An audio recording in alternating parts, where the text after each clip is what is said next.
architecture is frozen music, and it's a frozen piece of music of not just one man's mind, but a team that he gathered around.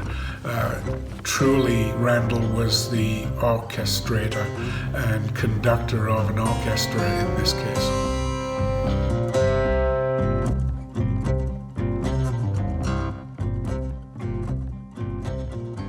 The first time I met Randall was in the run-up to the first competition. He'd come to Edmonton, and he came over to what was then Hip Architects, and just sat down and talked about Edmonton, the climate and things like that. There was no commitment made at that point in time, and he was very appreciative of us taking the time to just walk him through some of the nuances of building in our very harsh climate. My reaction to his conceptual design when I saw it actually come out in the first competition run was, nice, great, exciting, but not really my cup of tea as an architect. I'm very much more, less curvilinear and more linear in my designs, but I was intrigued by it, very much so. So his inspiration came from the Matlin residence, Venice, California. This is an unbuilt work in 2000. We talked often about this, particularly the expression of form, the big box Galleria, the borealis, and then the solid form in behind that. This he said was a lot of his inspiration, and interestingly, this was an addition, planned to be an addition to a house in Venice, California. Randall would always say, and this is something stuck with me in his Tennessee accent, he would say, well, if 50 people are for your design and 50 people are against, then you've got to win. The controversy very quickly dissipated. I think everybody got excited about the project. Randall was very keen at that time to understand about the river and its connection with indigenous peoples, particularly because I had been working on the Rossdale power plant, and we talked about that project and the consultation. So I know Randall was very, very keen to make sure that this building was truly representative of its place in a very iconic fashion for obvious reasons. And the borealis form was born out of those discussions, a celebration of the North, not just the North of people of Edmonton, but the North for all peoples. And I think that's extremely endearing, and again, something he was very honest and sincere about, making sure, fighting tooth and nail to keep things when others would have been happy to see it simplified. And working with Randall was an absolute delight, a highlight of my career, for sure, despite the fact I had a lot of misgivings about architects, and particularly architects that came out of Frank Gehry's studio. But Randall was very different. There was a time when Randall was up in Edmonton, and we were having supper at the McDonald Hotel, and I said to him, why did you select Hip Architects and us? And Randall said, to be frank, it was because you told me you didn't like my design. And I laughed. I said, well, I didn't say I didn't like it. I just said I wasn't really caught up in all that curvilinear, Gehry-esque architecture. And he said, no, exactly that. He says, I knew that you would still be on my side. You would look after me, and you'd be focused on making the building technically sound, having it be buildable and constructible, more so than getting caught up in the architecture. And so that allowed me to be very critical of certain aspects of the design where I didn't think it was going to give him his vision, that in fact it may be problematic. And I think that because we both shared a love for technology, to listen to one another, we were able to cover off some fairly major areas fairly quickly. The design work was a mixture of both Edmonton and Los Angeles, but primarily Los Angeles. My fondest memories working with Randall, there's numerous. A couple that really stick in my mind. One is working with Randall one of the trips down in LA. It was the height of summer. It was 95 degrees Fahrenheit outside, and it had to be near the same when it came to the humidity.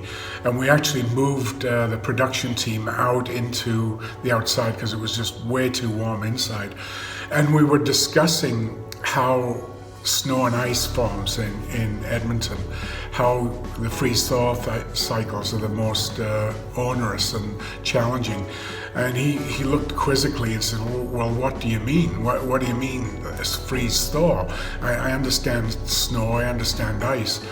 And bless him, this was somebody who came from rural Tennessee that maybe saw one snowstorm in his entire life. But anyway, what I did was I said, well, I'm going to take some toilet paper and I'm going to bunch it and show you how the snow will fall and then how it will actually flow down the borealis form that we had. He was highly intrigued, and that was a really key moment in my mind, because one of the fundamental things that Randall spoke about in his process was first and foremost to listen, always listen. And he was listening intently and looking and watching. And he said, okay, let's literally pull this apart. So we tore the model apart, we got some more card and we started to rebuild it. And he said, well, how do we, it's going to accumulate, how do we stop it? I said, why don't we design a giant snow cone? So actually on the south side is one element that literally collects most of the snow and ice as it falls, and you can see it, there's a grate in the bottom of it. So that was a really fond moment where we went out for supper that night, and he was just so excited that the form was taking on a different shape. It was responding to the climate. It was responding to all the things that he felt very important. I always go down in the spring freeze-thaw cycle, and I laugh and I smile, and I think Randall is smiling too. There is one very small area on the west side where we just missed the overhang. It's not huge, it doesn't cause huge risk, but I laugh because I think that just shows the fallibility of humankind. We can't be perfect, but some days near perfect is pretty damn good. The other one was just being able to spend time with him and his family, and the delight that they were to see somebody who was hugely devoted to his craft but could literally switch off when he was around his family. He didn't talk about architecture, it became about family, and that really endeared Randall to me, and something that not many people know about him, just how his love of family was the driver towards his love of architecture. I look back, there's some wistful moments that are reflected in the building.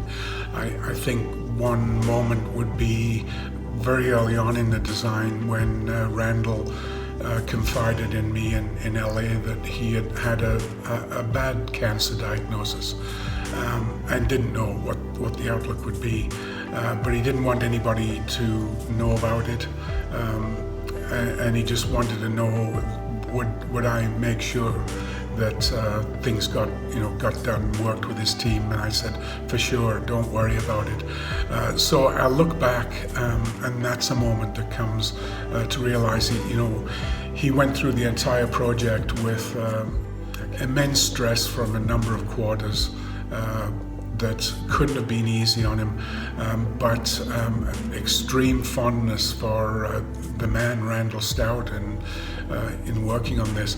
And I think its success is there. It's a cornerstone. I'm proud when I drive by it, proud of what it's accomplished. And I think we were blessed in this city with having a brief moment in the career and life of Randall Stout come to Edmonton and gift us this fantastic building. I'm still not caught up on curvilinear forms. It's not my way of designing, but I could see through his design process how he would go methodically, move through areas and look at forms, and that's what I keep reflecting on. So this, I believe, best sums up Randall.